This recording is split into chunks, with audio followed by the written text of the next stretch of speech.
Jamie Coyle, well-in player manager then after the 1-0 home defeat to Chelmsford. Your overriding thoughts first of all, Jamie? I thought the first half we done really well. I thought we were on top for the majority of the game and had a great opportunity when Brad went 1-on-1 with the goalie. Unfortunately he missed that, and it was a game really of not many chances. It had a 0-0 written all over it, I think, from the whole game. But it's real disappointment. Obviously, the defended so well for the majority of the game, and to give away a sloppy penalty like that, which again is dubious decision, I think, again. But it's tough to take. It really is. We'll go back to the incident before the penalty, which obviously will be the main talking point, I guess, for many. Linesman puts his flag up for offside, referee overrules him, gives the corner. What's your take on it? Have you spoken to the referee?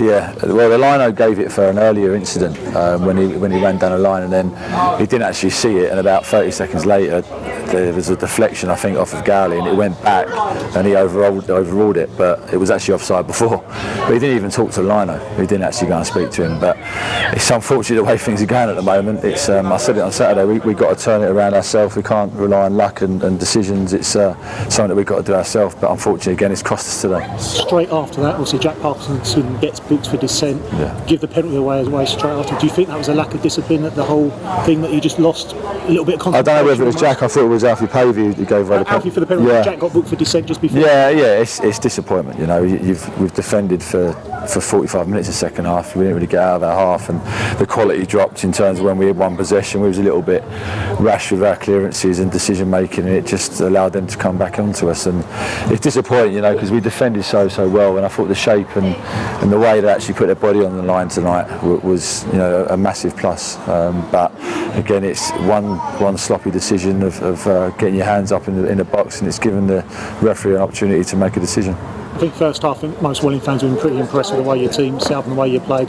You're playing against a team fancied to be in the top 2 or 3 coming into the season, and you're more than matching, probably just slightly edge maybe the first half. Yeah, like I say, if you reduce a team like Chelmsford to 1 chance or 2 chances in 95 minutes, I think it's a positive. You know, they are going to be up there, they're going to be pushing to win the league, but you know, you can't look at that. It's about us, and I think we had more than enough opportunities to win the game tonight, and it's a shame the best chance fell early in the game with a 1-on-1 that Brad had, and if you score that, it's a different game. But it's if and buts, and unfortunately we've come away with nothing again. Second half, you seem to lose your way, as you say. You camped in your own half for long periods. Can you put your finger on why that was? Was that a case of not keeping the ball? Yeah, it was. Yeah, as I said, I just spoke to the boys. It was just a little bit of decision making when we won the ball back. It was just, there was no quality going into the final third, which allowed them just to come back at us. So it's something again that we need to look at. But you know, in terms of the character and resilience that they showed tonight, you can take massive positives from it. But we've got to turn it into goals and opportunities, and we haven't done that tonight. But then on the other hand, how many opportunities they had tonight? You know, I think we defended really well, but it's still something we need to look at in terms of creating opportunities and getting balls in the box, and we didn't get enough of them tonight. Obviously, we've seen a new face in goal this evening, and we've seen on the Twitter feed that Chris Lewington's left the club. Can you elaborate on what's happening? Yeah, I had a phone call from Chrissy on Monday. He's had some personal issues at home, and he's decided to call it a day, which is a shame. It was a big surprise to me. I've known Chrissy for a long time. He came through the academy at Dartford when I was there years ago, and he's a really nice lad, so I wish him all the best, whatever the issues were. But moving forward, I thought Dylan was outstanding tonight. You know, his distribution and his presence in goal was outstanding. For him, a youngster to come in last minute like he has done and play as well as he did tonight, it's a massive plus for us. Is that a frantic 24 hours for you to bring a goalkeeper in? It's been crazy. You know, I want to thank John McRae, the goalie coach. He's really worked hard he gave us about 7 or 8 different options in the end from different pro clubs, and it's, you know, he's done the hard work, and it was just a decision between all of us who he was going to take, and luckily it looks like we've made the right decision, because I was really pleased with his first performance. Did you go blind in some ways? No, we've got loads of clips. We've done loads of research in terms of getting some feedback. You know, guys that have watched him and scouts and whatever else, and all the feedback and all the video clips that we got of him was really good. So it's just nice with his distribution. Actually, his kicking tonight was excellent. So it's something that we can build on. No Toby Ajalo as well tonight. Can you explain on that one? Yeah, he's been released.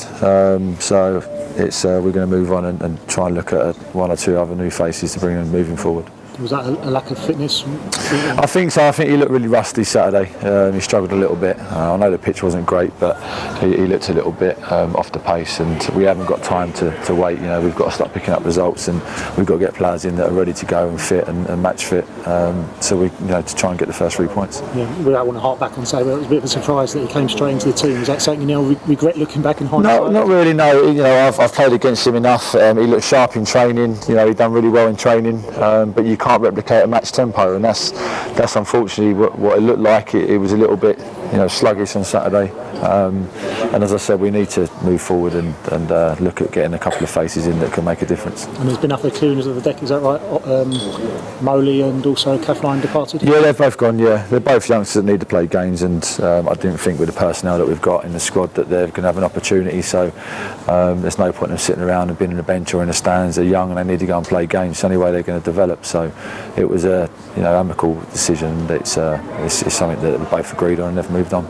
Does this mean you've got funds available in time for Saturday to bring someone in? I hope so. Yeah, it's something that we've got to discuss. Mark's been really supportive with regards to the players that we want to bring in. So I'm sure we can have a discussion after tonight and back to the drawing board and look at what we can look to get in for Saturday. Do you get too despondent as the manager or the one who's got to pick everyone else? No. It's a new role for you in some respects. It is, but you always got to take the positives. I'm a positive person, and I know we've had a conversation with all the management team, and it's every game there's a progression and there's improvements, but sooner or later it's all got to click. You don't get time in football, so sooner or later it's got to click, and we've got to start getting results. And again, it's been another step forward tonight with regards to the resilience we showed, and we've reduced a top side to 1 or 2 opportunities. So that's a positive, but we've got to actually turn in the possession that we had in the first half to gain more opportunities to score ourselves.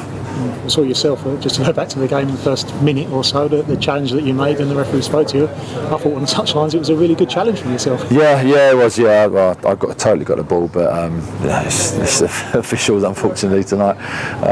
It's one of them things, but no, we move on. We're almost at the end of your first proper week in charge, so to speak. What have you made of it? You've had 2 games and probably unfortunate to lose both. Really, 2 draws you wouldn't really be arguing with, would you? Yeah, it's if and buts, and as I said, you need to. There's no point crying over spilt milk. You can talk about official decisions and goals that have gone against you and wind that's taken in across, and you can talk about it all day long. But we've got to move forward, and we've got to start picking up results. At the end of the day, it's a cutthroat business, and the boys are aware of that. And we've picked up on all the positives from tonight and on Saturday in the second half, and we're positive that we can make a difference and move forward for Saturday.